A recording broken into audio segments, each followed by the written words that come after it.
Hey everyone, in the next 5 minutes you will know exactly how CVE 2025-9491 worked, why threat actor UNC 6384 used it against diplomats, and the one SIM query I wanted to add before the end of the day today. Quick heads up, midway our presentation I'll show you a tiny log pattern everyone patches past but misses, and it's golden for detection. Hi, I'm Max from the Daily Signal. Today we start with a deceptively simple file, a window.lnk shortcut that turned into a spy tool. You will see how a single click led to PowerShell, assigned Canon binary loading a malicious DLL, and finally the PlugX rat running entirely in memory. Why this matters? Well, attackers used trusted code paths and minimal disk artifacts, so many protections didn't even blink. If you're watching and plan to add one quick rule while this video runs, type checked in the comments below. I'll feature some of your tags in the next episode. So stay with me. By the end of this video you will have a short actionable 24-hour plan to reduce the exact risk we are talking about. This slide zooms into the incident itself. Fast, concrete, no fluff. So UNC 6384, who and what? This is a China linked cluster. Think Mustang Panda lineage that weaponized CVE 2025-9491, the Windows.lnk shortcut weakness. Targets were diplomatic personnel across Europe. Observed hits in Hungary, Belgium, Serbia, Italy, and the Netherlands during September-October 2025. How they got in? Spear phishing. Highly tailored emails using real diplomatic themes and event lures. The payload? A seemingly innocuous .lnk that hit common arguments and kicked off the chain. Why they succeeded basically? The attack used trusted paths. PowerShell for unpacking, assign Canon utility to sideload a malicious DLL, and finally an in-memory drop of PlugX. So minimal disk traces, lots of trust. What the attackers basically wanted, it was about persistent espionage, long-term access to emails, documents, and policy draft. This was not a smash and grab, it was patience and persistence. Later, I'll show you a tiny log snippet that flags the exact sequence Explorer PowerShell signed.exe VirtualAlloc. Memorize that partner, it's your 1 minute win today, literally. If you have already deployed a quick monitoring rule, shout checked in the comments. I'll highlight the community wins in the pinned thread. Now let's walk the attack chain step by step, quick, concrete, and useful. Remember slide 2 for context. We already covered who and why, right? So here's the how the intrusion actually ran. It starts with user execution, that's attack T1204.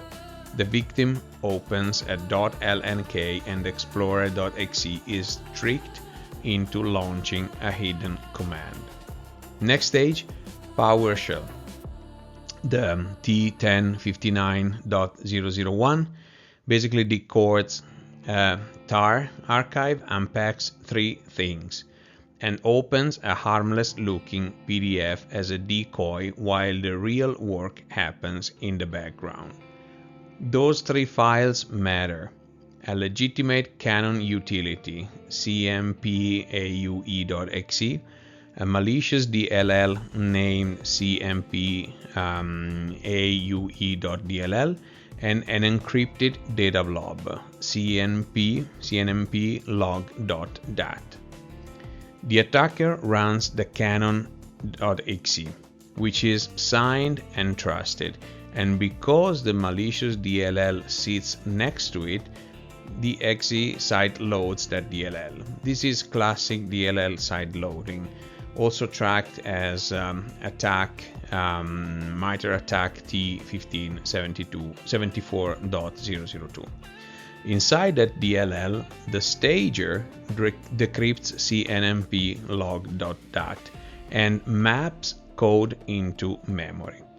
Think VirtualAlloc, write process memory, virtual protect API calls. Then launches the in-memory payload, PlugX.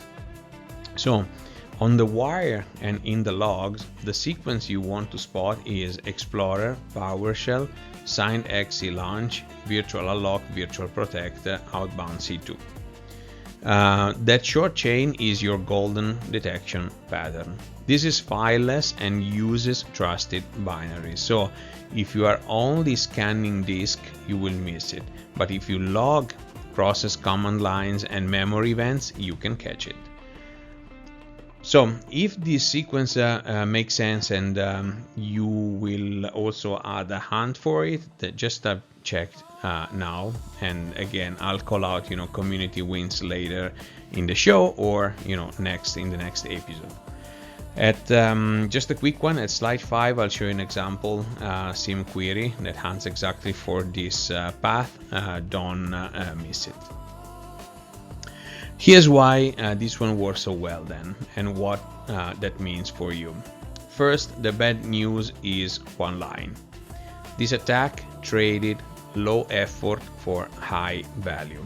One tiny .lnk, one small DLL, and weeks or months of stealthy access.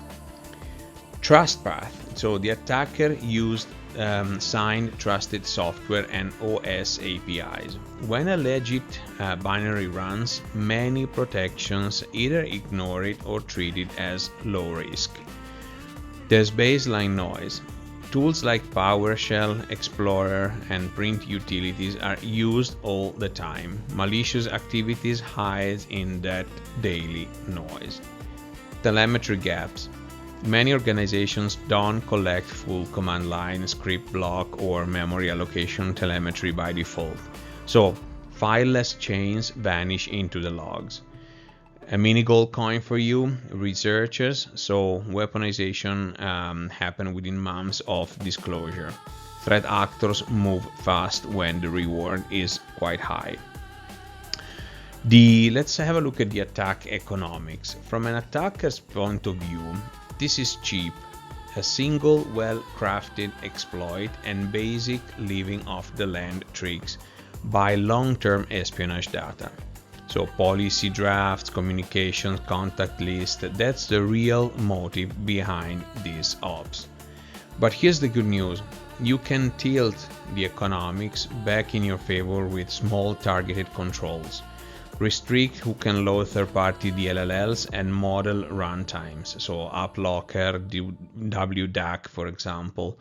Turn on PowerShell script block and module login and ship it to your SIEM. Enforce process chain alerts, so Explorer, child PowerShell, signed exe spawn, and treat that as high fidelity suspicious activity.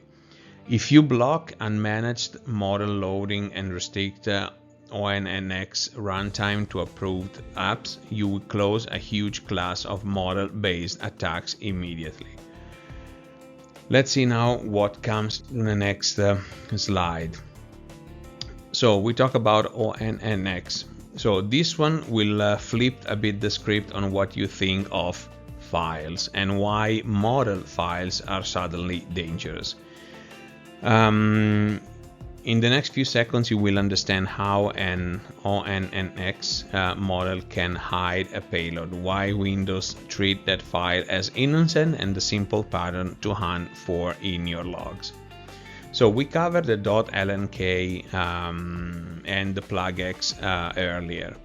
Now imagine the same idea, but instead of a shortcut file, you use an AI model file. Researchers called this class of attacks evil model in their proofs of concept. The model looks like data, so weights, nodes, metadata, but an attacker can hide fragments of code inside it.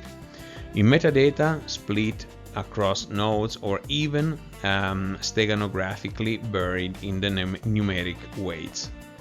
Why this works today? Well, Windows has a native machine learning stack, ONNX runtime, Windows ML, and those DLLs are signed and trusted. When an app loads .onNX file, the runtime reads it like any other model.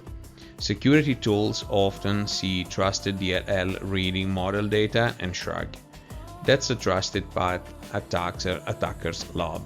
And here's the concrete hunting idea. Alert when a process reads any ONNX and shortly after calls VirtualAlloc, write, virtual protect, or similar memory APIs, or when a known ML app loads that DLL, the ONNX runtime DLL. That chain, model read, memory alloc, write, protect, suspicious network, is your high fidelity signal. Attackers can use signed DLLs and model files to bypass signature-based checks, but you can stop most of this by tightening which apps may load the model runtime and by logging those API patterns centrally. From hands-on work and published POCs, there is a feasible, and it's already being explored by red team. So don't wait for a public exploit. I mean, you will want that rules right now. At slide 10, I'll paste a ready-to-use KQL snippet that hunts exactly this sequence. Please don't miss it. So, we have covered in the previous slide the .LNK and model-based tricks.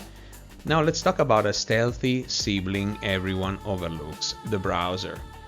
In the next few seconds, you will know the 3 browsers' behaviors that often hide malware and the 1 fast log you should add to catch them. Browsers are everywhere and trusted. Service workers, IndexedDBs, WebAssembly, and extensions are powerful and also perfect for hiding code and persistence.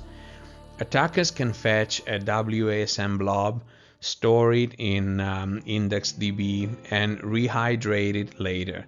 No exe, no disk signature, just a browser doing normal stuff.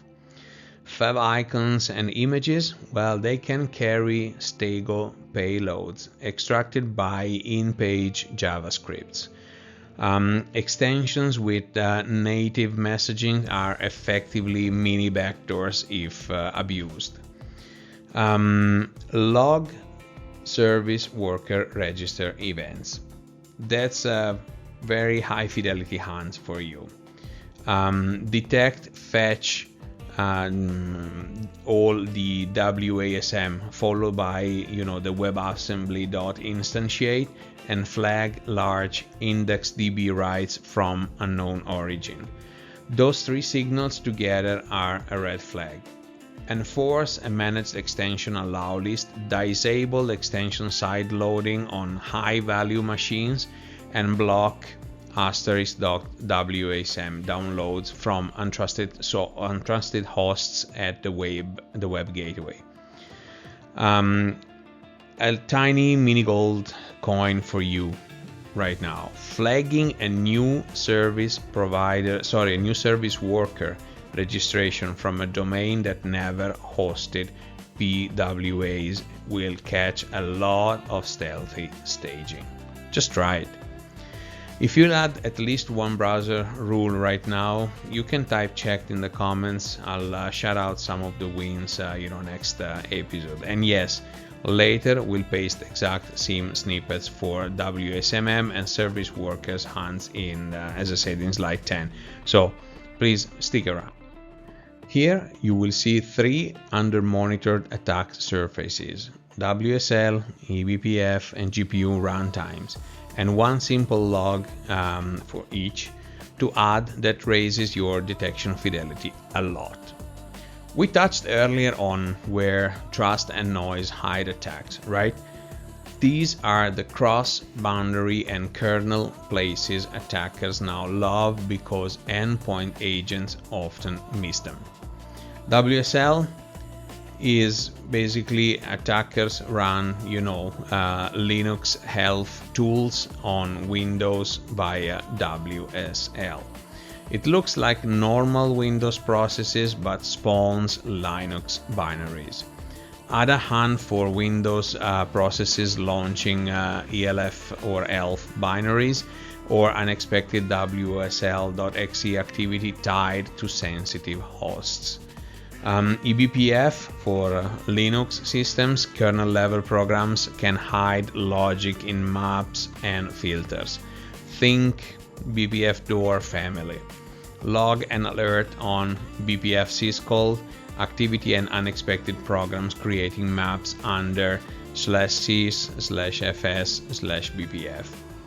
GPU runtimes, CUDA, OpenCL. GPUs can host stealthy code and memory. Non-graphics apps using CUDA is suspicious. Detect processes loading CUDA OpenCL libraries, for example libcuda.so and nvcuda.dl from non-GPU apps and flag unusual GPU memory allocation. Researchers and incident response teams are starting to see this used for persistence and stealth.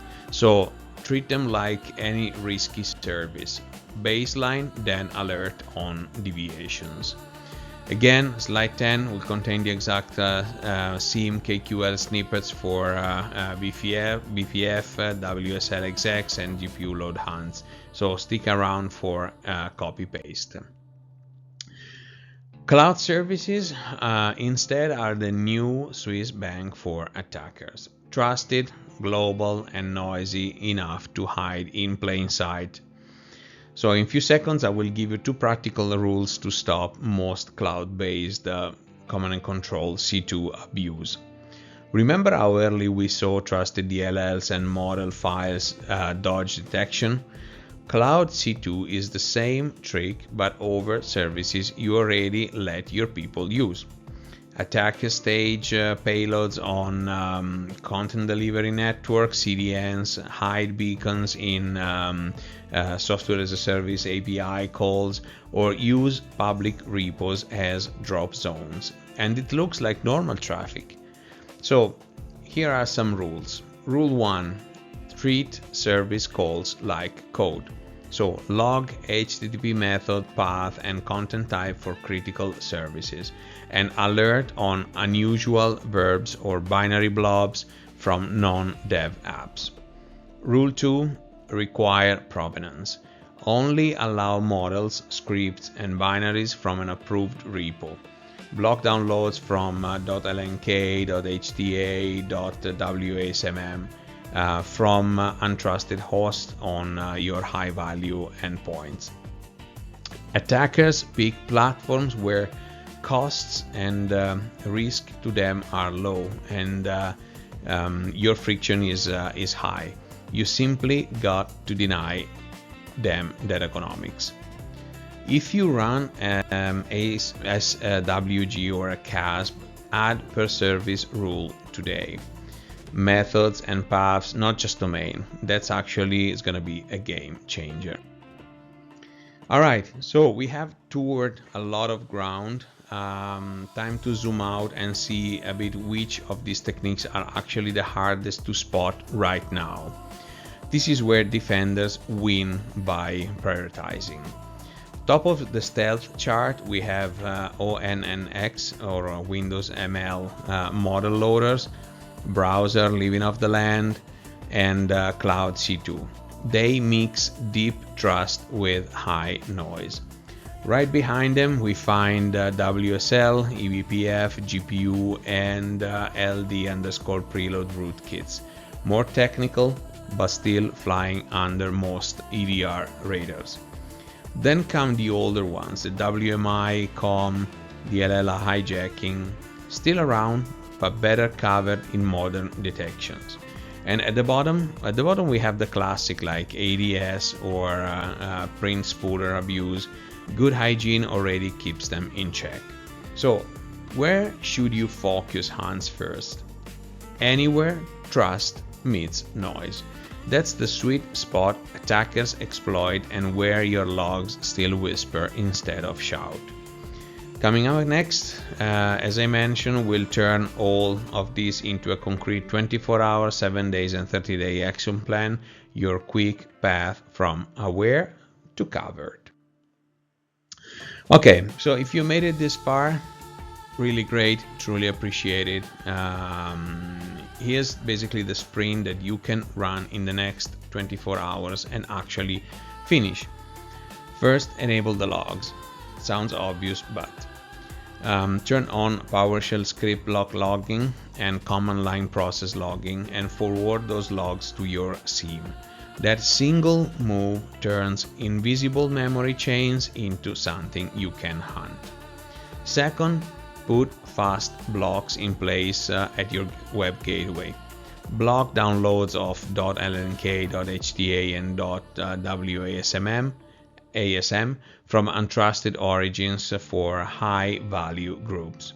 If diplomats or execs don't need those files from public web hosts, just block them for those groups. Third, add a high fidelity hunt into your SIEM right now. I put a copy paste friendly KQL in the slide, but read this and you will know what it does. It looks for a process reading .ONNX or other odd model files, then within a short window sees memory allocation calls like VirtualAlloc or VirtualProtect from the same process, and then any outbound connection. That chain, model read in memory exec, outbound is pure gold. If you want to pause and copy it now, the query will be in the pinned comments. Fourth, enforce extension rules. Push a managed extension allow list for Chrome Edge on high-risk machines. Sideloading extension should be off for diplomats and admins, of course. Finally, one tiny practical check on a few high-value hosts. Confirm WDAC and AppLocker policy exists that restricts who can load native ML runtimes or arbitrary unsigned DLLs. If you don't have WDAC, at least mark these hosts as higher sensitivity and tighten login and web gateway rules. Now that you've hardened the immediate perimeter, plan the next wave. Within 7 days, roll out the SIEM hunts across your estate. WASM service worker registration, .ONNX read, memory alloc chains, WSL launching ELF binaries. These are the rules I teased earlier. Deploy them to your SOC detection jobs and tune false positives with expect app lists. Apply WDAC AppLocker policies to block unapproved ONNX runtime or WinML loaders on high-value endpoints. Make the rule narrow at first, then widen as you validate. Block unmanaged extension installs enterprise-wide for targeted user group and enforce a native messaging host allow list. Begin threat hunting runs focused on the Explorer, PowerShell, signed exe, VirtualAlloc pattern we covered on slide 3. Hunt back 30 days if you can. Within 30 days, implement model provenance, so a single approved model repository, hashes for approved models, and an intake vetting process for any community model.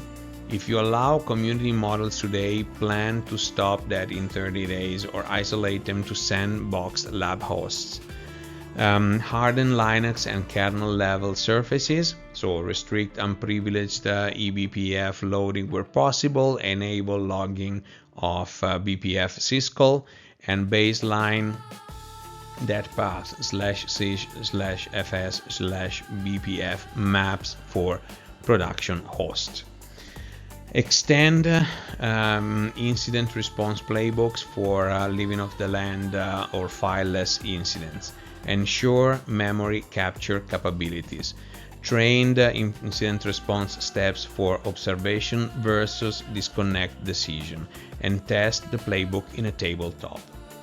Create a small deception telemetry layer.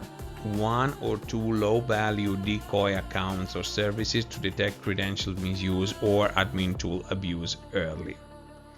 One empowering stat before we close this slide. Deploying logging plus the KQL hunt will let you detect roughly 80% of the model and memory style chains that would otherwise be invisible. That's where the real defender leveraged is. So the immediate wins basically matter. And that's a wrap for today's breakdown. Thanks for staying with me all the way to the end. If you found even one useful rule or idea in here, do me a favor, hit like, share this with your team, and make sure you're subscribed so you don't miss the next episode. Where we'll actually talk about several others, vulnerabilities or threat actors or cyber attacks. So drop your own detection or IOC down in the comments if you want to let the community know. And here's the open question I'll keep tracking. Will we see a public proof of concept of CVE 2025-9491 or its variant within the next few weeks? I'll keep watching and update you in the pinned comments. Until then, stay curious, stay signal ready, and remember, the smallest files on your desktop might actually just be the biggest story in cybersecurity. I am Max, Point Break Security, and I'll see you in the next episode.